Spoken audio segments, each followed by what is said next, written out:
Today we are going to discussing about the skeletal muscle relaxant, which basically act on the centrally, means on the basis of central nervous system. Basically there is two types of the skeletal muscle relaxant. Basically one is peripheral and another one is centrally acting drug. So peripheral one we are discussing already in neuromuscular blocking agent. In that portion we already covered the peripherally acting skeletal muscle relaxant. Now today we are going to discussing about the centrally acting skeletal muscle relaxant.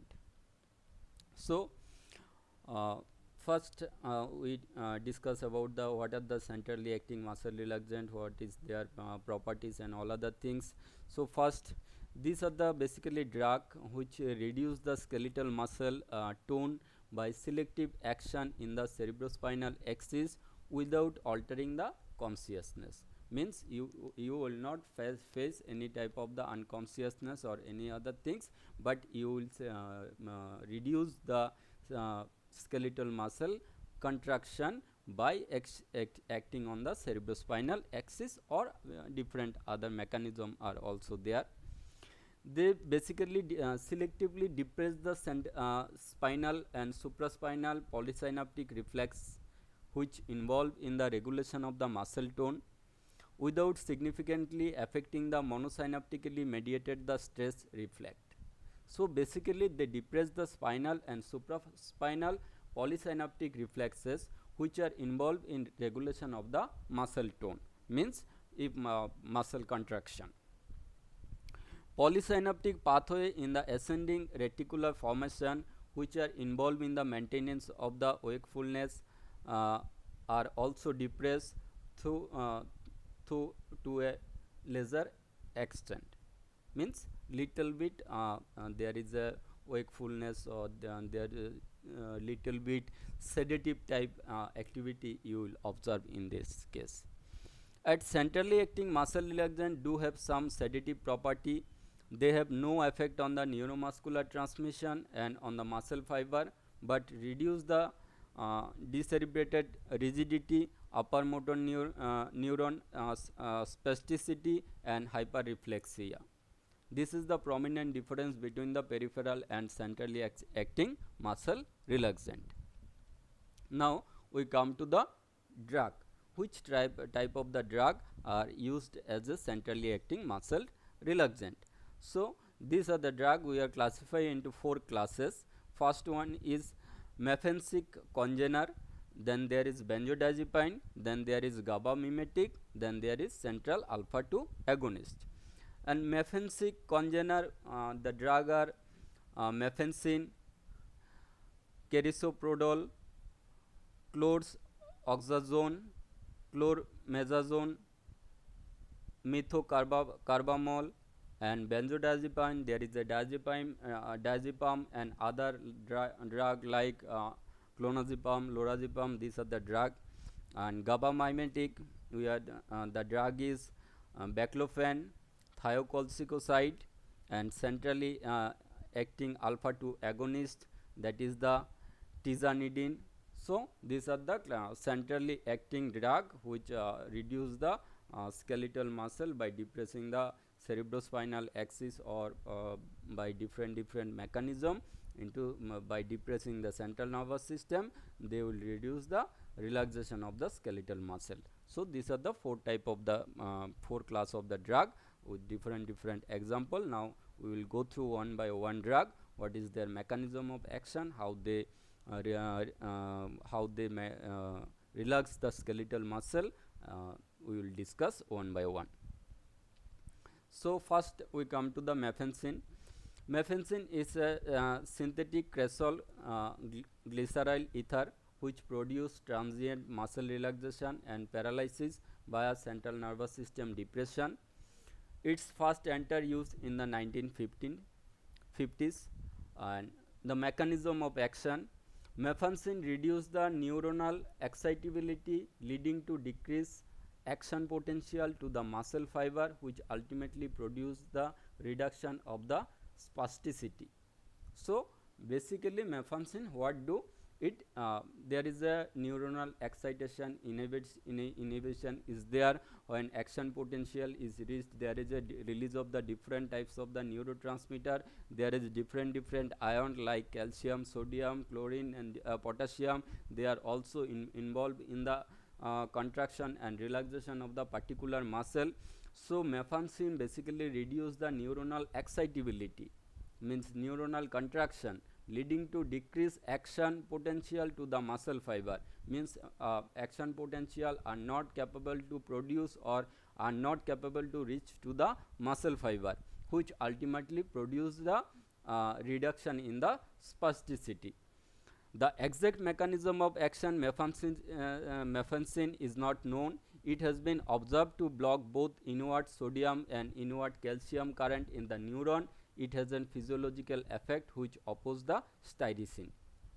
So already we discussed that sodium and calcium. Sodium basically which is responsible for the depolarization and generation of the action potential, and calcium which is responsible for the contraction of the muscle. So it basically block the inward sodium and calcium movement in the neurons, and the antagonist and the styrosine is used as an antagonist of the mefensin. It is not used clinically because orally it causes the marked gastric irritation, and injected IV it causes the thrombophlebitis, hemolysis, and fall in the blood pressure. It has been induced in the counter irritant ointment, where its irritant rather than muscle relaxant property could be affording relief, means it produces the irritation, but its muscle relaxant property is more prominent as compared to the its irritant property. So it is basically used as a ointment. Mefensin was used in the treatment of the muscle spasticity in disease like Parkinsonism or multiple sclerosis.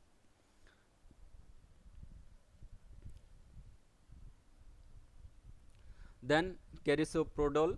Carisoprodol is a centrally acting muscle relaxant used in painful musculoskeletal condition in conjunction with the physical therapy and other medication. Uh, Carisoprodol is a centrally acting skeletal muscle relaxant that does not act directly on the skeletal muscle but act directly on the central nervous system.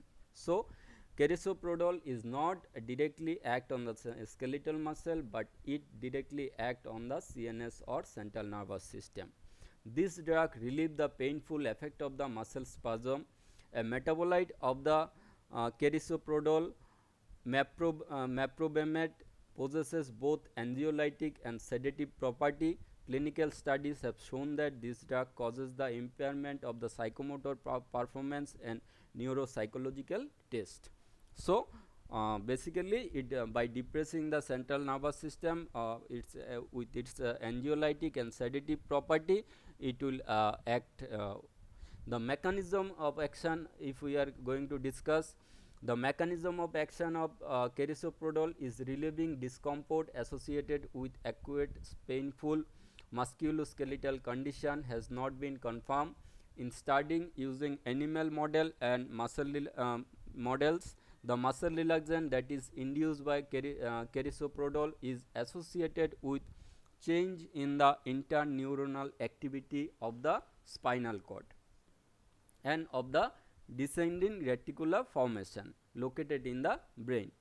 The abuse potential of this drug is attributed to its ability to alter GABA A receptor function. This drug has been shown to modulate a variety of the GABA A receptor subunit.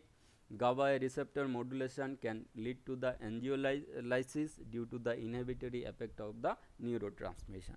So basically it is act on the its mechanism of action associated with the change in the interneuronal activity of the spinal cord, or on the descending reticular formation that is located in the brain, and also it will act on the GABA A receptor, that is the inhibitory neurotransmitter. By this way this carisoprodol drug will act as a skeletal muscle relaxant.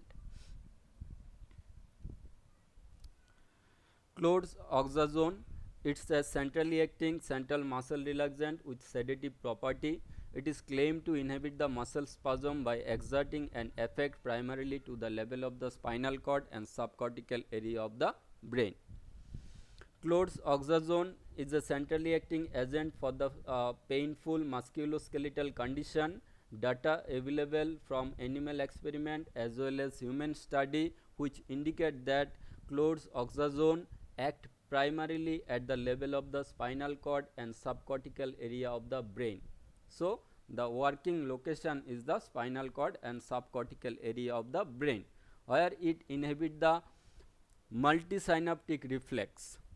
So, synaptic reflex is there, it will inhibit the multisynaptic reflex involved in the producing and maintaining of the skeletal muscle spasm of varied etiology. So, in various etiological condition, when there are in a neuron there is a multisynaptic reflexor come and it will induce the contraction of the skeletal muscle or excitation of the skeletal muscle. Basically, this drug inhibit this multisynaptic reflex. The clinical result is a reduction of the skeletal muscle spasm with relief of pain and increased mobility of the involved muscle. So, clinically it will use as a skeletal muscle spasm relief, and it will also relieve the pain and it will also increase the mobility of the involved muscle. Now, mechanism of action. Chlorzoxazone inhibit the degranulation of the mast cell.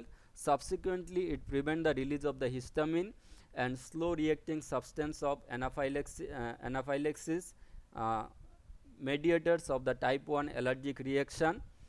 Chlorzoxazone also may reduce the release of the inflammatory leukotrienes. Chlorzoxazone may act by inhibiting the calcium and potassium influx, which would lead to the neuronal inhibition and muscle relaxation. Data available from the animal experiment as well as human study indicate that chlorzoxazone act primarily at the level of the spinal cord and subcortical area of the brain, where it inhibit the multisynaptic reflex arc involved in the producing and maintaining of the skeletal muscle spasm.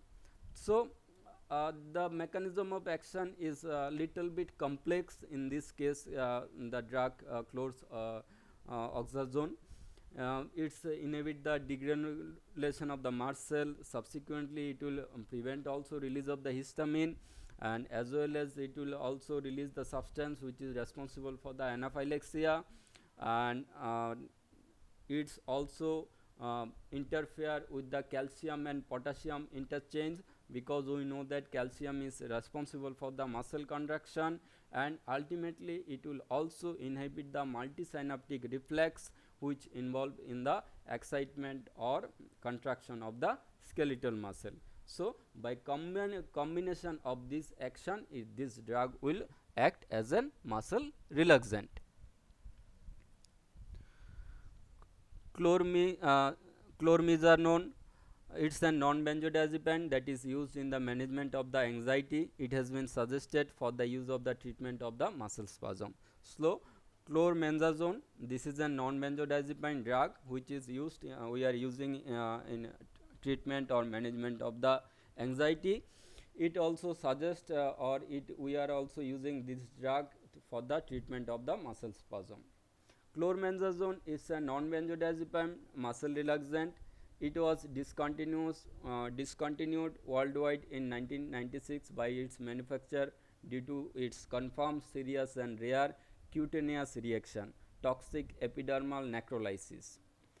So, this drug is now banned, but the mechanism of action is chlormazazone bind to the central benzodiazepine receptor, which interact allosterically with the GABA A receptor. This potentiates the effect of the inhibitory neurotransmitter GABA, increase the opening of the chlorine channel, and then increase the inhibition of the ascending reticulum activity system and blocking the cortical and limbic arousal that occur following stimulation of the reticular pathway. So, ultimately we know that GABA is an inhibitory neurotransmitter, which if GABA will activate, it will open the chlorine channel. This drug bind to the benzodiazepine receptor and opening the GABA mediated chloride channel, and ultimately inhibit the excitement or excitement. So it will ultimately block the cortisol and limbic arousal that occur following stimulation. So there is no stimulation, there is inhibitory activity, so this drug will act via this pathway. Used in the management of the anxiety and in the treatment of the muscle spasm. There are lots of toxicity also associated with this drug. It's include the drowsiness, weakness, nausea, dizziness, abdominal pain, cerebral edema, and renal tubular necrosis, hyperglycemia and hypoglycemia, liver damage, encephalopathy, coma, and death. But nowadays these drugs are not used after 1996. So we come to the next drug, that is the methocarbamol. Methocarbamol was developed in early 1950 as a treatment for the muscle spasticity and the associated pain. So the drug was developed in 1950 to treat the muscle spasticity along with associated pain. It is an guaiacol glycerol ethyl. The mechanism of action of methocarbamol is thought to be dependent on its central nervous system depressant activity. So the main mechanism, it will depress the central nervous system. This action may be mediated through the blocking of spinal polysynaptic reflex, decreasing the nerve transmission in the spinal and supraspinal polysynaptic pathway, and prolong the refractory period of the muscle cell.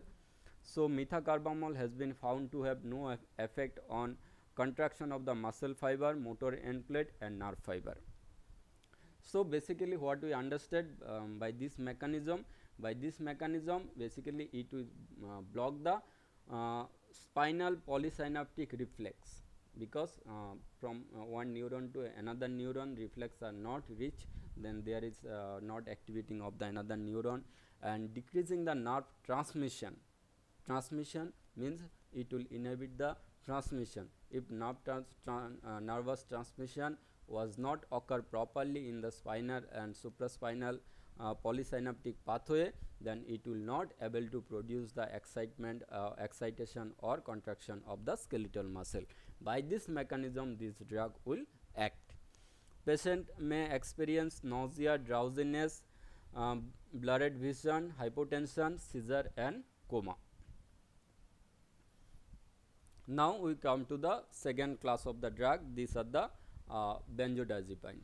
So already we are discussing about the mechanism of benzodiazepine. Further we go through this one. Benzodiazepine act preferentially on the midbrain ascending reticular formation and on limbic system. Muscle relaxation is produced by the primary medullary site of action, and ataxia is due to the action of cerebellum. Benzodiazepine act by enhancing the presynaptic and postsynaptic inhibition through the specific benzodiazepine receptor, which is an integral part of the GABA associate chloride channel complex. The subunit of this complex from the pentameric transmembrane action channel gated by its primary ligand GABA and modulated by the secondary ligand, which include the benzodiazepines. Only the alpha and beta subunit are required for the GABA action and most likely the binding site of the GABA, it is located in the beta subunit, but benzodiazepine binding site is located in the alpha and gamma subunit. The modulatory benzodiazepine receptor increase the frequency of the chloride channel opening induced by submaximal concentration of the GABA. So when benzodiazepine like diazepam, clonazepam, lorazepam, these are the drug bind to the benzodiazepine receptor, it will increase the frequency of the opening of the chloride channel through GABA and GABA receptor. The benzodiazepine also enhance binding GABA to the GABA receptor. It is noteworthy that the benzodiazepine do not themselves increase the chlorine conductance, have only GABA facilitatory but no GABA mimetic action. This probably explain the lower ceiling of the CNS depression effect of the benzodiazepines.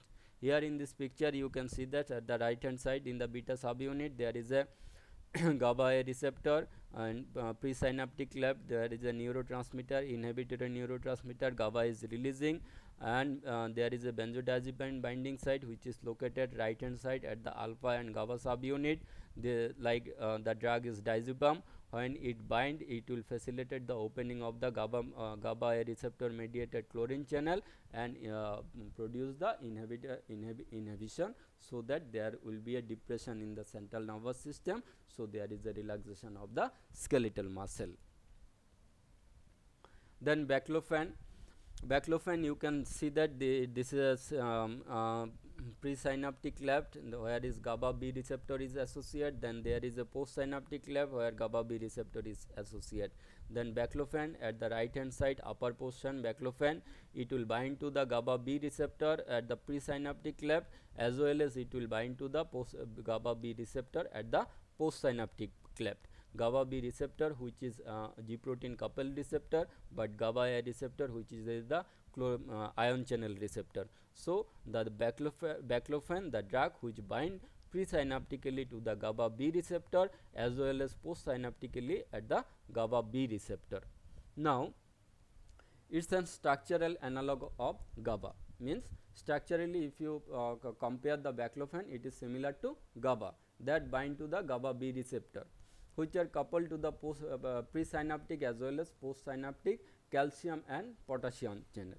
Because as we know that calcium, when action potential is generated, then there is a opening of the calcium channel, then this calcium channel is responsible for the stimulate the vesicle where neurotransmitter are stored, and then they release the neurotransmitter. So in presynaptic cleft there is both excitatory as well as inhibitory neurotransmitter are there. So therefore baclofen act presynaptically and postsynaptically to inhibit the spinal reflexes. Presynaptic activation of the GABA B receptor result in the hyperpolarization and decrease the calciumic influx, which reduce the excitatory neurotransmitter like glutamate release, leading to the decrease in the alpha motor neuron activity. At postsynaptic activation of the GABA B, it increase the potassium conductance in the IA afferent neuron terminal and hyperpolarization of the membrane and enhancing the presynaptic inhibition. Baclofen also is thought to inhibit the substance P release into the spinal cord, which may reduce the pain. So basically by binding to the presynaptic cleft, it will inhibit the release of the excitatory neurotransmitter glutamate, and by binding to the postsynaptic site, it will show the, because it is structurally similar to the GABA, so the action is similar to GABA also. So by binding to the postsynaptic cleft, it will also show the inhibitory action on central nervous system, and thought that it will also inhibit the release of the substance P in the into the spinal cord, which reduce the sensation of pain. Side effects are associated with drowsiness, mental confusion, weakness and ataxia. Serum transaminase may rise. Sudden withdrawal after the chronic use may cause the hallucination, tachycardia and seizure. Then there is another drug, thiocolchicoside. Thiocolchicoside is semi-synthetic derivative of the colchicine. It is a natural anti-inflammatory glycoside which originated from the flower seed of Superba gloriosa. It is a muscle relaxant with anti-inflammatory and analgesic effect. It has potent convulsant activity and should not be administered the person or individual are suffering from seizure. Mechanism of action: thiocolchicoside is the synthetic sulfur derivative of colchicoside, a naturally occurring glucoside or glycoside which contain the colchicum autumnal plant. These are the various species. Thiocolchicoside has selectively and potent affinity on the gamma aminobutyric acid GABA A receptor and act on muscular contracture by activating the GABA inhibitory pathway, thereby behaving as an portal muscle relaxant. So, this drug thiocolchicoside also selectively potent affinity to the GABA A receptor. So, this drug bind to the GABA A receptor and act on muscular contracture by the activating the GABA mediated chloride channel pathway and thereby behaving as a potent muscle relaxant. Gamma aminobutyric acid is the main inhibitory neurotransmitter in the human cortex. You already know, already several times we discussed that one.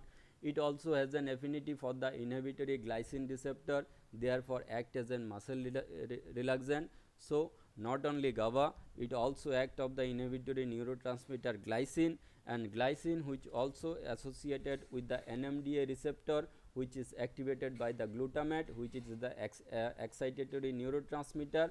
So, glycine allosteric NMDA receptor. So, by this pathway it also act. It also involved in the processing of the motor and sensory data, thereby regulating the movement, vision, audition and inhibitory neurotransmitter in the spinal cord, allosteric regulation of the NMDA receptor. So, deactivating the NMDA receptor, so reduce the muscle contraction. So, therapeutic application, thiocolchicoside is a skeletal muscle relaxant drug used in the treatment or orthopedic, traumatic and rheumatologic disorder. It is indicated as an adjuvant drug in the treatment of painful muscle contracture and is indicated in acute spinal pathology for adult or adolescent 16 years of age and older. Recent studies have examined its effect on the muscle tone, stiffness, contracture and soreness experienced by the athletes during the sporting competition. So, these drugs are used nowadays in this purpose also.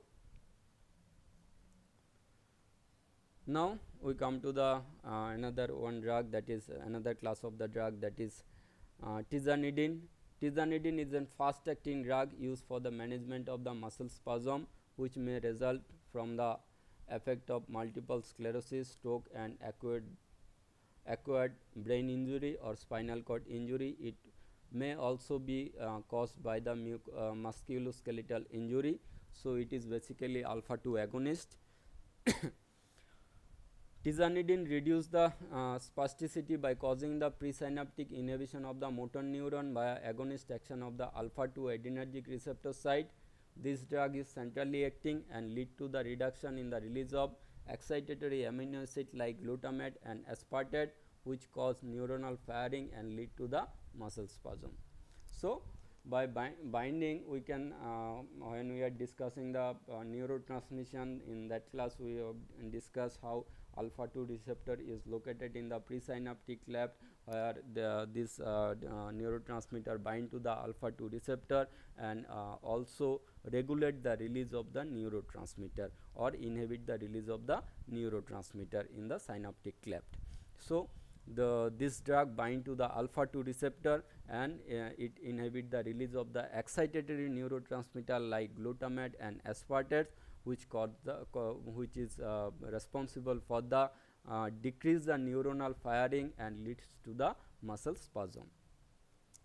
The above reduction and excitatory neurotransmitter release result in the presynaptic inhibitor or of motor neuron. The strongest effect of the tizanidine has been shown to occur in the spinal polysynaptic pathways. The antinociceptive and anticonvulsant activity of the tizanidine may also be attributed to agonist action on the alpha 2 receptor. Tizanidine also bind with weaker affinity to the alpha A receptor, explaining its slight and temporary effect on the cardiovascular system. So, the adverse effect associated with that are dry mouth, drowsiness, nighttime insomnia, hallucination, dose dependent elevation of the liver enzyme occur. Though no consistent therapy on the blood pressure has been observed, it should be avoided in the patient receiving antihypertensives, especially drug like clonidine. So now what are the use of the centrally acting muscle relaxant drug? So this the drug basically therapeutic application is acute muscle spasm, uh, torticollis, lumbago, back pain, neuralgias, anxiety and tension, uh, spastic neurological disease, and treatment of tetanus, electroconvulsive therapy, and orthopedic manipulation. These are the therapeutic or other pharmacological application of this centrally acting muscle relaxant drug. So this is the reference from where I am collecting the data. And last, thank you. And this is all about your skeletal muscle relaxant, the drug which basically act through the central nervous system or CNS.